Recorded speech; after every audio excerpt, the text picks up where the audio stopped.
Hi, my name is James. In this module, we're going to be taking a look at how to get started using ASP.NET Core in Visual Studio 2017. My name is James Churchill, as I just mentioned. I'm a teacher at Treehouse. We do online education for brand new beginner students, as well as developers who are experienced working on the job who want to keep their skills updated. I've got about 16 years of professional development experience, mostly working as a consultant doing web development. I've also been a regional speaker and trainer. I have presented and given talks in Oregon, Washington, Utah, Tennessee, Idaho, lots of great places. Real quickly, our basic agenda, we're going to start just by kind of leveling the playing field by talking about or giving a quick introduction to .NET Core and ASP.NET Core. Then we're going to jump into some demos. We're going to create a project using Visual Studio 2017. We're going to take a look at the new CS project system. And then we're going to take a quick look at kind of the underpinnings of an ASP.NET Core application, program.cs, startup.cs, before we move on to looking at the middleware pipeline, a little bit of .NET Core CLI, just to show you what that experience is like outside of Visual Studio. Then we'll create an MVC project, and time permitting, we'll look at a quick demo of tag helpers and API controllers.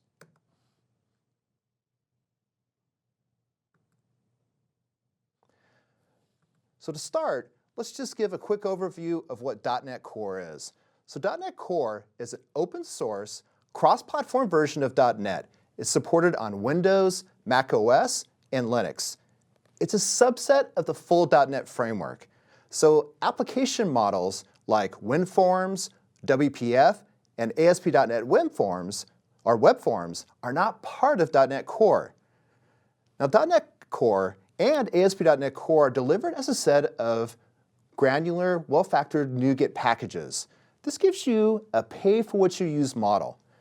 And you only have to include what is needed for your app to actually run.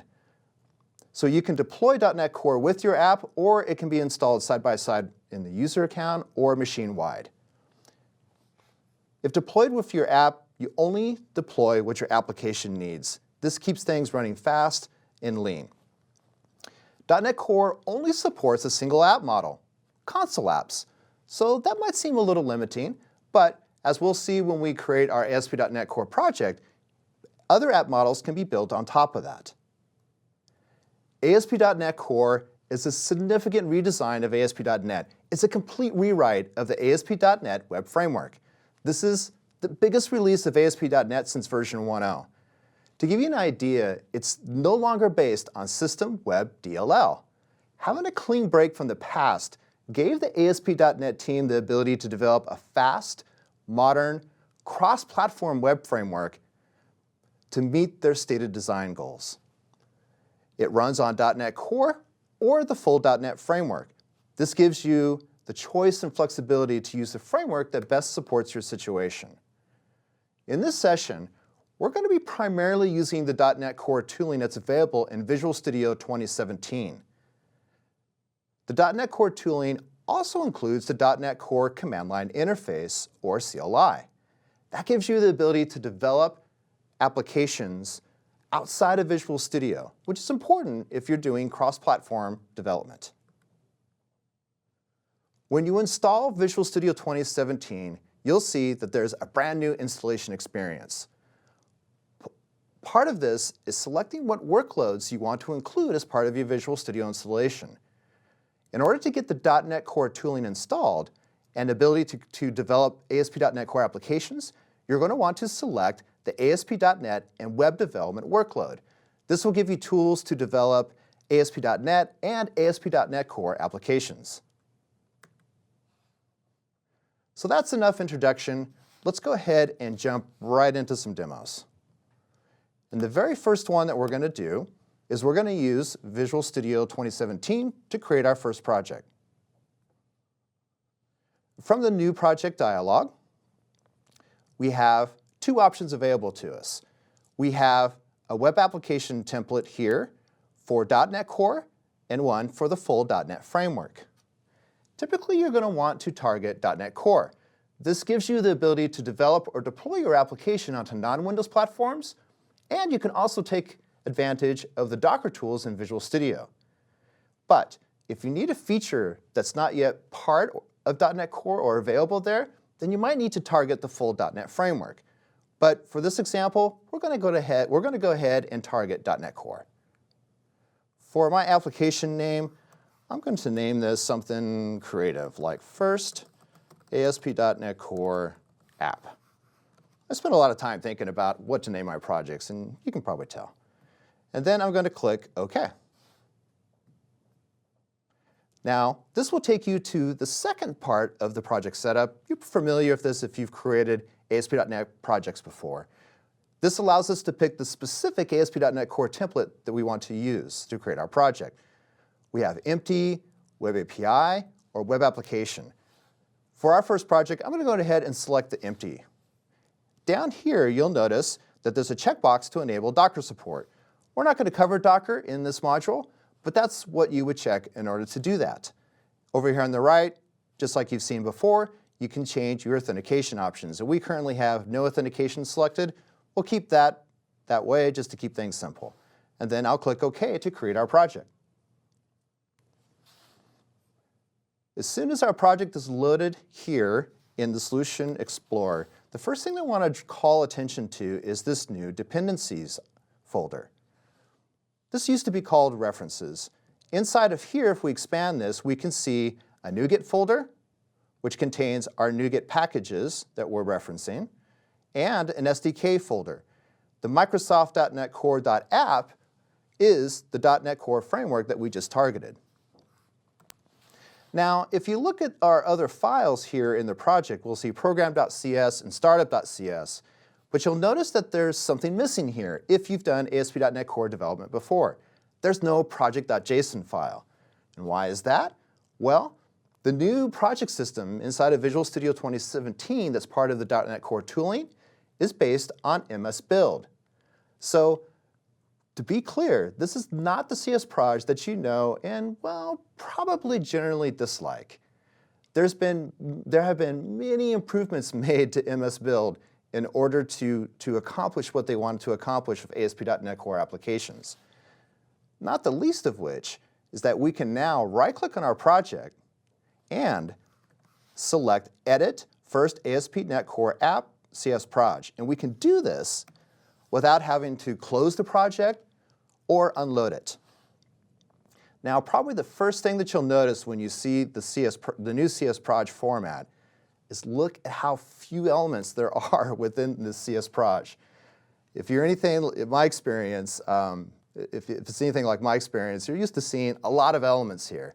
They've been able to pare this down by using a lot of smart defaults, and they're also using file globbing, so they don't have to include individual references to files. Every file that's in your project folder that's on the file system is now by default part of your project. What that means is that you can make changes to the file system and they're just going to be picked up inside of your project. That means, for instance, if you switch branches, if you're using Git, then the project will just automatically take notice of that and adjust. Or if you add, remove, or rename files and folders, those will be picked up automatically as well. This one change will go a long ways to reducing the kind of merge conflicts that .NET developers have dealt with for years. The other thing that you'll notice is that we have package references to NuGet packages right here in CS Proj. It's not in a separate file. And especially cool, watch this. So if I pin my Solution Explorer back open again, and I'm going to just cut this package reference while we keep an eye over here on the right. So I'm going to cut and I'm going to save. And notice that my NuGet dependencies list is going to stay in sync with what my CS Proj is that I'm editing over in the editor. So it's live editing of the file. So cool.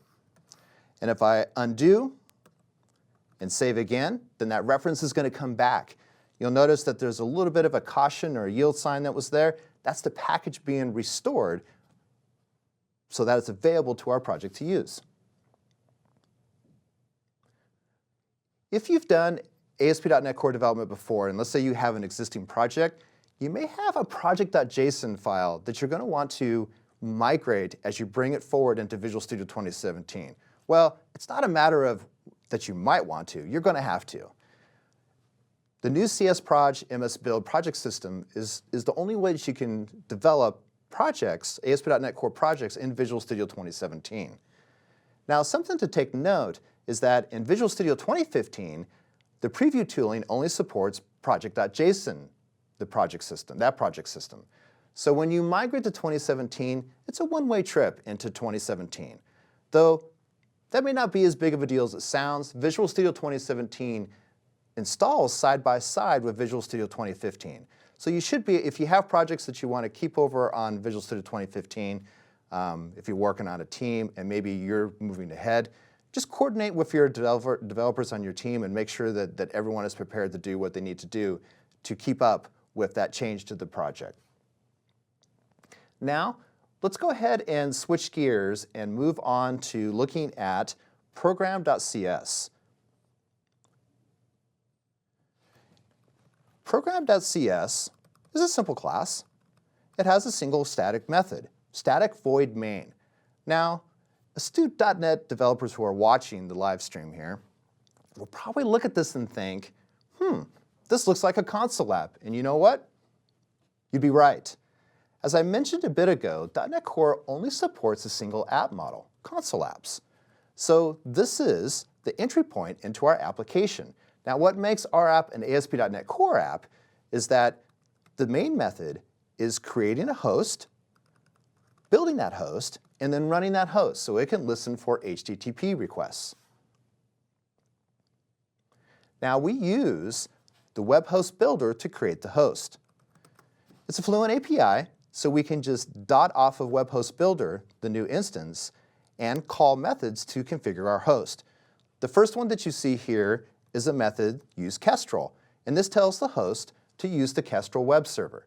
Kestrel is a cross-platform managed web server. This allows ASP.NET Core apps to be developed and ran on platforms other than Windows, Mac OS and Linux, for instance. Also, I want to make note that there is a web listener server that's also available. So if your application needs to use a Windows-only feature like Windows Authentication, then you could switch to using the web listener server. Just need to make sure to note that when you do that, your application will be typically running on Windows servers in order to support those Windows-only features. The next call that we're making here is use content root, and this is simply just saying to use the current directory as the root of our project. The next line is use IIS integration. This method configures the host so our web application can be integrated with IIS, or when we're developing locally, IIS Express. Now, this is kind of an important note. IIS is no longer directly supported, meaning that IIS does not host our ASP.NET Core apps within its own process. IIS is used as a reverse proxy to Kestrel. This is the same general approach for hosting Node.js apps in IIS. The use startup method says to use our startup class when the application is starting up. And we'll take a look at that class in just a minute. Use application insights is to configure application insights for our application. We'll go ahead and leave that there, even though we're not going to be doing anything with that specifically in this module. And then, like I mentioned before, the host is built, and then we call run on that host so it can start listening for HTTP requests. Let's go take a look at our startup class. One of the first things you'll notice here is that startup is just a plain class. There's no interface implementations, no inheritance, but there are two specially named methods that our host will look for and call when our application is started up. The first is configure services. Configure services allows us to configure, well, services for our application. Services are components that their intent is to be, or they're intended for consumption in our application, sometimes by middleware, sometimes by controllers if we're doing MVC, filters, that sort of thing. Services are made available to these other classes through dependency injection, or DI. What's really great about ASP.NET Core is that it now includes a built-in inversion of control IOC container out of the box, and it supports constructor injection by default. Now, the built-in container, if it doesn't suit your needs for whatever reason, can be easily replaced with a container of your choice. Now, our configure services method isn't doing anything right now. In a later example, when we configure an MVC or create an MVC project, we'll see an example of what that looks like. Let's move on to our configure method. Actually, let's go back for a second. Even though we're not configuring any of our own services, there are application services that we can inject into our configure method. iApplication Builder is an example. We can use that in order to configure our middleware pipeline, which we'll take a look at in just a second. iHosting Environment is used to give us information about our current environment, and iLogger Factory is used to configure logging providers, like we're doing right here, where we're adding a console logger. I'm going to go ahead and comment out these two lines just to reduce our configure method down to a single call, app.run. And what app.run is doing is it's configuring a terminal middleware component. A middleware component is going to handle an HTTP request. Now, we're only going to do a very simple thing here. We're going to take the HTTP context that's handed to us, and we're going to write asynchronously to the response the text, the hello world. Let's go ahead and run our application. And I'm going to do that by pressing Control F5, so I'm going to run without debugging. And once this builds and starts up here, it'll open up Edge, and we should see our text written to the response. Now, if we view source on this, just to be clear, it is just the text, hello world. There's no markup here whatsoever. Why is that? Well, because that's all that we're writing to the response, is just the text, the string, hello world. Now, something that's kind of cool, since we're not running without debugging, I can just update this file, come over here to the browser, refresh the page, and we'll see the new content without having to close the browser, stop the app, rebuild, and restart the app. Now, let's try another experiment. What if we were to comment out this middleware so that we're doing nothing in our configure method? I'm going to go ahead and set a breakpoint here right at the end of our method code block. Then I'm going to press F5 this time to debug so that we hit our breakpoint just to make sure that the configure method is actually being called. And here we are at our breakpoint, so I'll press F5 to continue. Oh, and we get an HTTP 404 error. So that's interesting, but it makes sense, right? We're not configuring any middleware components in our configure method right now. So there was nothing written to the response. And what this tells us is that if we don't have any middleware in our pipeline, the default behavior is to return a 404 HTTP status code. Let's go ahead and bring that back, and let's try something else here. I wanted to show you an example of the ASP.NET Core's approach that we like to refer to as build up. So I'm going to throw an error. I'm going to say throw new exception. Throwing an exception is not asynchronous, so I'm going to take that keyword out, and then we'll run our application again.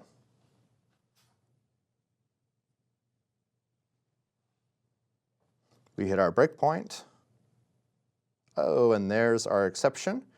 So we hit our breakpoint first because we were configuring our middleware pipeline, and then the request was sent through the pipeline, which allowed our throw exception to be ran. And we get the 500 error. And if we open up the developer tools and switch over to network, I'm going to go ahead and refresh the page. We'll see that we got a 500 status code. But there was no content. Our request body is empty. So out of the box, we're not getting any exception handling, and even though we're on our local development machine, we're not getting any information about the exception that happened. What we can do, though, is that we can add another middleware component to our pipeline in order to give us what we're looking for, especially when we're running in development. So we're going to put this in an if conditional. So we're going to say if environment is development to make sure that we don't do this in production. And then we're going to say app.useDeveloperException page. And this will load in the developer exception page middleware component. Now, when we run our application, we should see something a little different.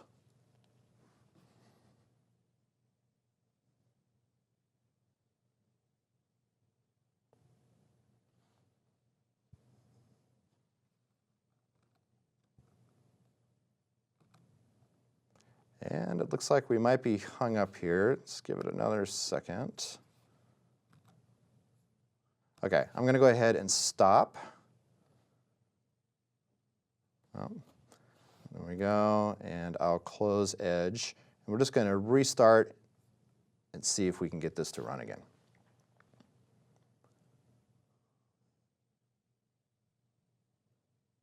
Okay, here's our exception. Press F5, and now we get probably what we were expecting the first time. We get a stack trace, and we can click this plus, and look at that, we get a nice little formatted code snippet showing where the exception happened. We can also click down here and show the raw exception details. If we had query string parameter values, we could see them here. If we had cookies, we could see them here, and here we can see the headers. So that's pretty cool, a nice developer exception page. But to get that, we had to add the middleware component. So this is showing again that ASP.NET Core uses what we call a build-up approach, as opposed to a tear-down approach. So instead of having a bunch of things turned on by default that you may or may not be using, ASP.NET Core starts out really with nothing there. And then you have to add in the middleware components to support the features that your application needs to have. Let's do one more example before we move on. Let's say that we want to serve a static page. Now, something we haven't talked about yet is that ASP.NET Core Applications includes a folder named www.root. www.root is where all of our static content is served from. So JavaScript files, images, CSS files. If we were to not put them in www.root, they wouldn't be able to get served to requests. So we want to make sure we put those static files here in www.root. That's the default location, which can be changed through configuration. But we'll go ahead and leave the default. And I'm going to go ahead and click Add, New Item, and then we'll select HTML page, and we'll give it the name Index. And then I'll add in H1 and say hello from the index page. And save that. Okay, let's go ahead and start application. I'll do it without running debugging or doing debugging this time. Oh, and we got our error. Well, I didn't browse to index.html, so let me do that. Oh, that's interesting. We did the correct route this time, but we still got the exception. So let's go back to our application and take a look at startup. Yeah, so there's our terminal middleware component. So our request is getting down there, but the static file is not being served. Well, this is an example of the build-up approach again. Out of the box, static files are not going to be served from ASP.NET Core application. So first, we need to add that package to support doing that. So we can right-click on our project, go to Manage NuGet Packages, and then we'll go to Browse. And the package that we're looking for contains the word or the string static files. And the very first one that showed up here on the list is the one that we're looking for. So I'm going to select that and then click Install. Click OK. Yes, I accept the terms. I had my lawyer look that over the other day, so we're good. Okay, the NuGet package is finished installing. And you can see over here that it is now in our NuGet dependencies list in Solution Explorer. And if we come back over to Startup, we need to add the middleware component to handle static files. So we're going to say app.use static files. And I get an IntelliSense error. And this happened to me earlier when I was running through this. So what I'm going to do is, I'm not sure why this is happening, but I'm going to close the solution, and then I'm going to come back into it. And we'll see if we can make that error go away. And there we are. Control-Shift-B just to make sure that we're compiling, and we are. So let's review that real quick. So our middleware pipeline now has 3 components. If we're in development, which we are, then we add the use developer exception page middleware component. Then we're adding use static files, and then our terminal, the middleware component at the end, the last one that runs, is throwing an exception. So I didn't mention that before, and maybe that wasn't absolutely clear. If you've played around at all with Node.js, or previously in ASP.NET, you could use Owen to set up middleware pipelines. The order that we add our components is the order that the request goes through in. So order is important here. We wouldn't, if we added static files after the app.run, it would never get there because app.run is always going to terminate the request and not go on any further through the middleware pipeline. So we're going to want to make sure to put that before. Okay, now let's Control F5 and run our application one more time. And we still get the exception. Well, let's try browsing to our file again. Oh, great, success. This time we got hello from the index page. So that's great, but maybe we don't want to ask our users to have to specifically type in the URL to our static file or to our index page. Well, we can add another middleware component, use default files. And notice again, order matters. I'm having to do that before the static files component so that when the request comes in, if it's for the root of our site, it will modify the request, the path specifically, so that it includes a reference to our default file. So now, if we come over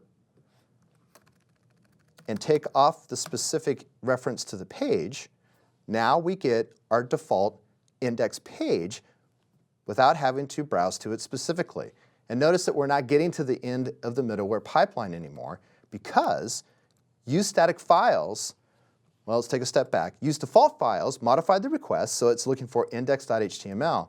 Then use static files, looked for that file in www.root, found that it was there, read that file, wrote it to the response, and didn't call next invoke to go on to the next middleware component. So we short-circuited the request pipeline because there wasn't any other work that needed to be done.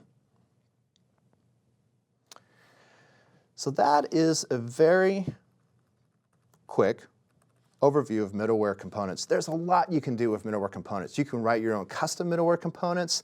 When we do an MVC application in just a bit, you'll see that there is more to our middleware pipeline than what we're doing here right now. In fact, we'll see that MVC just ends up being another middleware component that we add to our pipeline.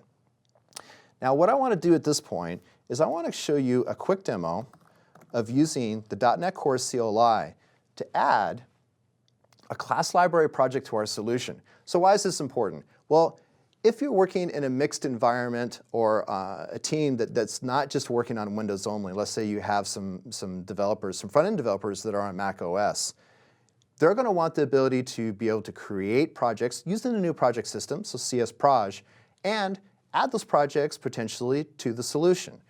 And luckily, we have tools to do that. So I'm going to go into my projects folder, and I'm going to find my, there it is, first ASP.NET Core app. It's a classic application. And now I'm in the folder for our solution. So there's my .sln and my solution file that's loaded into Visual Studio. And the first thing that we're going to do is we're going to take a look at the help for the command .NET New. So .NET is the .NET Core CLI. That's how we invoke it. And then we say new is the command for creating a new project, and we'll do --help just to get some additional information about the command. We can see arguments that we can pass, options, and here specifically is what I wanted to show is the list of templates that are available to us. And here's the one that we're looking for. So class library, and it has a short name of class lib. So let's use that. So I'm going to say .NET new class lib so that we select that template, that project template. And then I'm going to use the N flag to name my project, shared project. Again, very creative, my project names. Spent a lot of time working on that. And then I'm going to use the O flag to direct the output. So I'm going to create my project into a folder also called shared project. And then we can see that the template class library was created successfully. Here's our first project. So if we go into that folder and list, wrong one, shared project, thought that looked like too many files. Here we can see that there's a class1.cs and a shared project.csproj. So we've created our project, but we're not quite done yet. Now we need to add it to our solution. Well, luckily again, there's a .NET command to do exactly that. And that command, if we do .NET --help, we'll see a list of our available commands, and that's the sln command, which allows us to modify solution files. So we can do .NET sln add shared library, and we want to include the paths of the folder, and then we want to say shared library csproj. We can do .NET sln list, which will show us the projects that are part of our solution now. So if we zoom in here, we can see that we have two projects. First, ASP.NET Core app. There's that csproj, which is the one we created in Visual Studio. And now we also have shared project csproj. If we jump back over to Visual Studio, we'll be prompted that, hey, our solution was modified outside of the environment. Imagine that. And we actually meant to do that. So we're going to click Reload, and that will reload our solution. And lo and behold, here is our shared project, class library project that's now part of our solution. It's so great to be able to have the option to do these things outside of Visual Studio. Love having the choice, love having the flexibility. If we right-click and select Edit first ASP.NET Core app csproj, then we can go in and see, oh, you know what? I missed a step here. What I wanted to do was go in and add a reference to our new class library project. So I added the project to the solution, which is great, but we're not consuming it from our ASP.NET Core project yet. So this works just like it did before.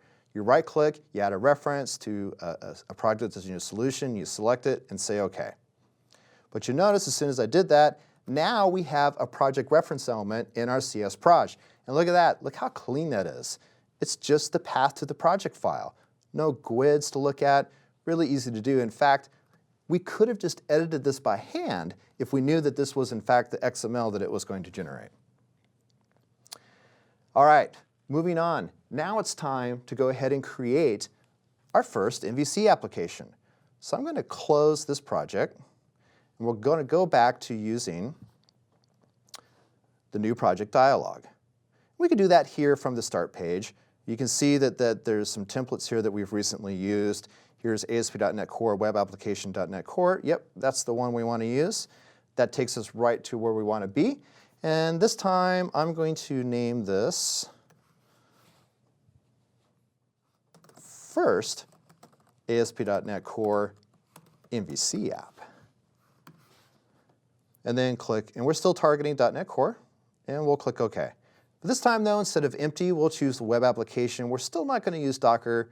We could go into our authentication options, and now we have the ability to select individual user accounts or Windows authentication. If we selected one of those, it would use identity, just like it did before if you were creating an ASP.NET project in Visual Studio 2015. But to keep things clean and simple, I'm going to go ahead and leave it as no auth. Open up Solution Explorer here. Great. So now you'll notice that there's some things that you would be, if you're an MVC developer or have experience with this, you'll see some things that you expect to see. You see a controllers folder that's got a single controller in there. We have a views folder with a home folder with some CS HTML files in there. All that should give you some good ASP.NET warm fuzzies, so to speak. So let's go ahead and take a quick look at startup and see how things look different here. Well, to start with, we have a constructor. So our startup class now has a constructor, and notice that iHosting environment is being injected. This is that application service that gives us information about our current environment, and it's being injected into our startup constructor. And what we're using this for is we're using the configuration builder to set up configuration for our application. Now, something that I didn't notice or didn't point out before is notice that there's no longer a web config file as part of our project. That's because we don't use web config anymore for configuration. It's a much more flexible configuration system now. You can use JSON, you can use XML if you want to, or you can use a custom configuration. Whatever format you want to use. We're going to use JSON, so let's go ahead and open up the app settings. And you can see here that it's just a straight, nothing fancy, JSON file. And we could add another value here, so we could say option 1, and we could say some value. If we come back over to startup, let's talk about this a little bit. So it's using the builder pattern here, very similarly to how we configured our host over in program.cs. It's a Fluent API again. So right off the bat, we're saying set base path. This is saying use the base path, our content root path as our base paths, which is the root of our project. And then we say add JSON file. And we're passing in the name of the file, which in this case is appsettings.json. It could be any name that you want to use. And notice that we're also saying that this is not optional. There has to be one of these files in the root of our project. If we don't supply this file, we're going to get an exception when our application starts up. And then we're also saying to reload on change so that if we change that file, the changes will be picked up. Then we add a second JSON file. So this is interesting. The name of this one is dynamic. So it's app settings dot, and then we're using the current environment name in the name of the file. So it'd be app settings development.json. And this one is optional. Then lastly, we're saying add environment variables. Now the order of these is important. So the first app settings.json file will get loaded, its key value pairs. Then the second JSON file, if it's there, will get loaded. And if there's any keys that are repeated in there that have already been loaded, then it will overwrite the previous values. And then the last one that gets checked is we'll load key value pairs from environment variables. So because it's the last one, it wins. It trumps all of the others. Environment variables are great because that allows us, for instance, like if we're using an Azure App Service to deploy and host our application, we can set those environment variables, sometimes which includes sensitive configuration data like API keys or database connection strings. We can set those as environment variables so we're not having to store them in a file. More secure that way. Then we say builder.build, and we store that configuration into a property just so that we can make it available within configure services and the configure methods. Now, as we mentioned before, so that's configuration. There's a lot more to it than what we just covered there, but given our time constraints, that's all that we can talk about for now. The ASP.NET Docs has a lot of great resources that walk you through how you can even use, for instance, strongly typed classes to reference your configuration so you're not just dealing with string keys all the time. Pretty slick stuff. Now, we'll take a look at configure services, and look, services.addMVC. This is an extension method that adds the services that we need for our MVC app. And those will be consumed throughout other components within MVC. So here's our configure. We're still referencing the same 3 application services as we did before. This time, not only we're adding a console logger, but we're adding a debug logger. Again, logger provider pattern, so we can add as many providers, even custom ones that we write ourselves, to this, and then we log throughout our application without really concerning ourselves with what logger or what provider they're going to be written out to. We set our level and we write a message, and that we can change this configuration in different environments to be whatever we need to do. And for instance, here we're using console. Maybe we don't do that in staging or production. We do something else like write to a database or an API. Then we check to see if we're in development environment. If we are, we use our developer exception page again. We also configure browser link as a middleware component. If we're not in development, then we're using the use exception handler middleware component. Now this handles exceptions, logs them, resets the request path, and then re-executes the request to this path. So this allows us to do like a pretty user-friendly error page. Then, like we did before, use static files because our MVC application is going to have CSS and JavaScript. And then we say use MVC. And finally, here's where we add our MVC middleware. And notice that there's a callback that we're passing in, which allows us to set up our routes. In this case, we just have the single default route. You'll notice that the syntax here, if you've done MVC development before, is slightly different. We can set up our route parameters, and then in line, we can just set our default values, which is pretty cool, much more concise. Now, just wanted to point out, and I never see this get used very often, but we actually have the option or an extension method to call that says use MVC with default route. And so we could use that instead of the one that the template gave us. If we didn't want to do that and stick with this, then we could add additional routes. So we could say other routes here, if we needed to, if our application needed those. So that is our middleware pipeline for our MVC application. Let's go ahead and run our app just so we can see what this project looks like that was created for us. And again, if you've done MVC development, you'll probably go, I've seen that before. Warm, fuzzy feelings again. The familiar, yes. And continuing on that line, let's now take a look at a controller.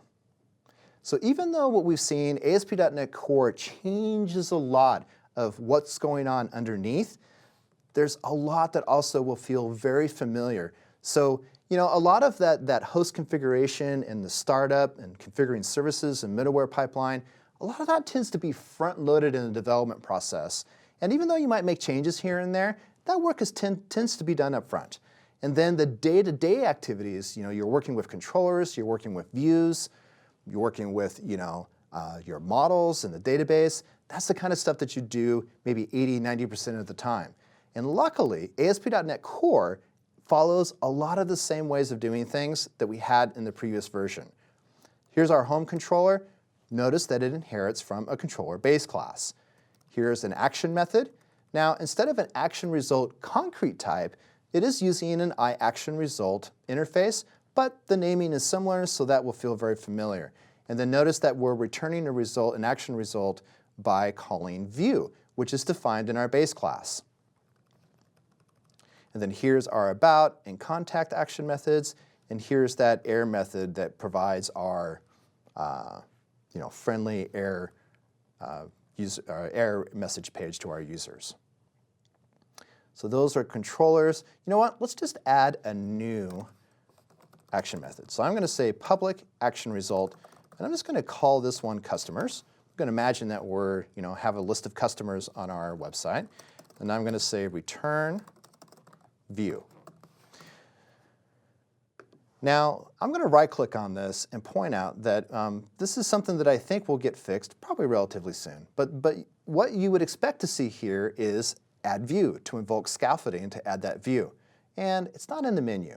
And in fact, if we right-click here on our controllers folder, now we do see this one, add controller. But when we do that, Visual Studio 2017 is going to prompt us to add some dependencies in order to get scaffolding. Like it's thinking that we need to finish building out our MVC application so that we can use scaffolding for our MVC app. Well, we created this from the project template, so that's why I say that this feels a little sort of off kilter right now. I'm sure they'll get this fixed up. So I'm going to go ahead and say add full dependencies. And that's going to take a few seconds here to go out and It's going through our project and adding the things that it thinks are missing. And once that's done, we'll be able to right-click on that view method and be able to select, say, Add View. We're given some, it's kind of cool. If you didn't have an MVC project set up and you wanted to do that, it'll add all the dependencies and things that you need to your project and give you some instructions about how to modify your startup class. Pretty slick, actually. Now we can right-click on View here, and we get Add View. And that brings up the same dialog that again, you would expect to see. It picks up the name from our action method for the view, customers. We'll go ahead and use the layout page that we have. And once this finishes scaffolding our file, then we'll see our CS HTML Razor view. Here it is in all of its fantastic glory. All right, now we need to do one more thing. Well, let's go ahead and run our application.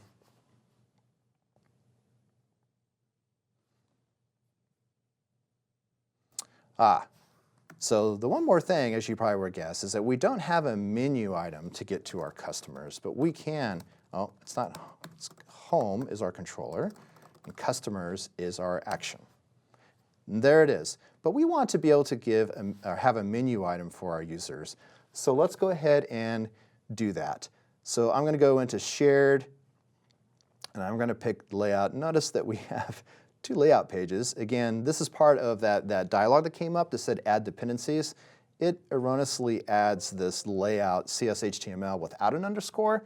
We can just delete that. We don't need that. And I'm sure these things will get cleaned up in due time, so these sort of anomalies will go away quickly. And here's our layout page. Now, that's kind of interesting. Notice here that we're getting some purple text. Haven't seen that before. Come down, scroll down. Oh, and here's our menu. And, interesting. We're not seeing any HTML action link helper methods, but we are seeing some unordered line items. You know what, I'm just going to go ahead and hack this in here. So here's my anchor element. We have an ASP area. That sounds familiar. I recognize that. ASP controller, home, yep. ASP action contact, well, I'm going to guess that this needs to be customers. And then the text for our anchor element should be customers. If we come out here then, oh, look at that. We get our menu item, and now I can click on contact and go to the contact page and click on customers and go to the customers page. That's exactly what we wanted. But what's going on here? So these new purple attributes or elements are what's known as tag helpers. Tag helpers are going to be, they're really cool. So again, just for comparison's sake here, let's create one of these menu items by using an HTML helper method. So we would typically use action link, and then I always forget what the first parameter is. Right, it's the link text. So I'm going to say, and I'll just call this test, and then we'll say index, and then continuing on, all right, route values. And I'm trying to get to the point where we can do CSS classes, because I want to be able to style. There it is. It's the fourth parameter, and we have to do one, we've all done this a million times, but we have to do one of these anonymous objects, and then prefix it with an @ because it's a reserved keyword, @class, and now I could, let's say we're using Bootstrap, and I could say button, but I don't remember, let's see, it's button dash danger, I believe, right? Really user-friendly. In fact, if you pass this off to your designer and your team, I'm sure they're going to love you to go through and add a bunch of classes that way. Now with tag helpers, we're able to apply server-side code or decorate our elements with attributes, or even have custom elements that invoke server-side code to be able to render markup in our views. So this ASP action is specifically, and in concert with ASP controller, is being used to create the href attribute on the anchor element. But check this out, because these are they appear as attributes in markup, we can now just say class like we would expect to. And furthermore, because we're just in markup, we get IntelliSense that shows us the CSS classes that are available. And so earlier when I was struggling to try to remember that it was button space button dash danger. I get the confirmation that that's what I want, and it's just, it's less cognitive work to have to do that. Those are tag helpers. Huge improvement over, I think, over what HTML helpers. And if you're like me, I'm substantially on larger or non-trivial projects, I tended to find that I had sort of a library of custom HTML helpers that I would use in order to make it easier to create forms. Well, you can create your own custom tag helpers as well. In fact, let's take a quick look at what a form looks like using tag helpers, because again, I think you'll appreciate how beneficial it looks. So first we're going to take a look at the form using HTML helper methods. And so we have begin form, and then we have label 4, text box 4, and we're using the 4 versions here, so we're able to pass in a lambda or a link expression to identify the property. That's pretty cool. We get IntelliSense, right? So I can say .name, and I know that it's not just a magic string. It's much harder to make a mistake there. But we're still having to do this anonymous object and @ class. It really adds a lot of verboseness to our code. Now let's look at the tag helper version. What do you think? A lot cleaner, right? So if we switch between the two, there's the HTML helper version. Here's the tag helper version. And again, because we're just inside of a regular HTML element attribute, we're able to get IntelliSense support. Now, you might be looking at this ASP4 and thinking, well, James, yeah, but now you're typing a name magic string in here. Actually, it's not. The ASP.NET Core and Visual Studio is smart enough to know, the editor is smart enough to know that we're inside of a tag helper here, and the value for this is C# code. So we get IntelliSense for the model. This is a strongly typed view. We're using @model up here and setting it to our models.contact model. So we're being shown the members on that model. And so here I can select name and know that it's correct. And if I were to pick something that doesn't exist on the model, we should get an error. Yep, and right there it says contact does not contain a definition for ASDF. Well, of course it doesn't. And we'll change this back to name. Now, something I want to point out real quick is that when you use Visual Studio 2017, you install it for the first time and create an ASP.NET Core project, you're not going to get this nice purple highlighting, and the editor won't recognize tag helpers. They'll absolutely work runtime, but your design time experience is going to be a little bit lacking. And you want to be able to see these cool pop-up helpers and information as well about what the tag helper is doing. To get that, you need to install an extension. So if you go to Extensions and Updates, and I'll search for my install, and I'll type in Razor here. So Razor Language Services. Go search for that extension and install it, and you'll get this nice editor support for tag helpers.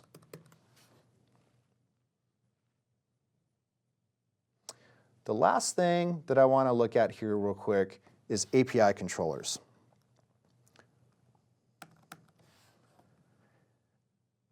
In ASP.NET Core, there isn't a separate base class for API controllers anymore. Web API has been merged with MVC.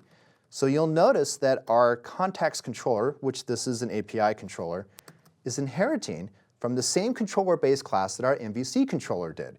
This is great. If you ever had to create a custom filter, for instance, like if you're doing some sort of custom authentication authorization, you had to, in previous versions of ASP.NET, you had to implement that twice. Once for MVC and once for Web API. You won't have to do that anymore because it's a single base controller. You'll notice here that we have a route attribute, and we're able to use this controller token so that we don't have to repeat the name of our controller. That's really great. If we rename our class, then the name will just flow up into that route attribute. One other big change is that even though I've named my method get, I have to be explicit about the fact that this should be associated with GET requests. It's no longer going to pick up the naming of my action methods. And then here's an example of using our route parameters directly in our action or in our HTTP GET attribute. So we don't have to have separate attributes. We can just specify that we expect an ID parameter, much more concise and elegant than it was before. And here is our put method, and here is our delete method. It's just a quick overview. The rest of this code should look very familiar. We still have our same helper method here for returning no content, for instance, or not found, so forth and so forth, or created at action, whatnot. So all of that should feel very familiar, and there's more to know about Web API, of course, in ASP.NET Core, but that's what we have time for today. So real quickly, let's do some wrap up here.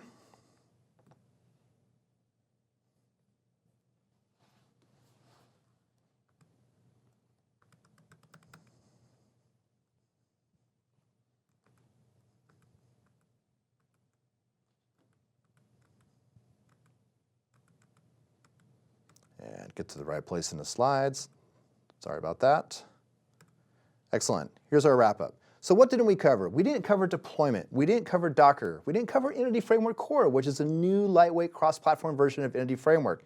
We didn't cover web front-end web development. Identity, view components, there's a lot more to this. But there are great resources. All the resources and demo code that I showed you today, plus some extra stuff that we didn't even get to, is available at this GitHub repo.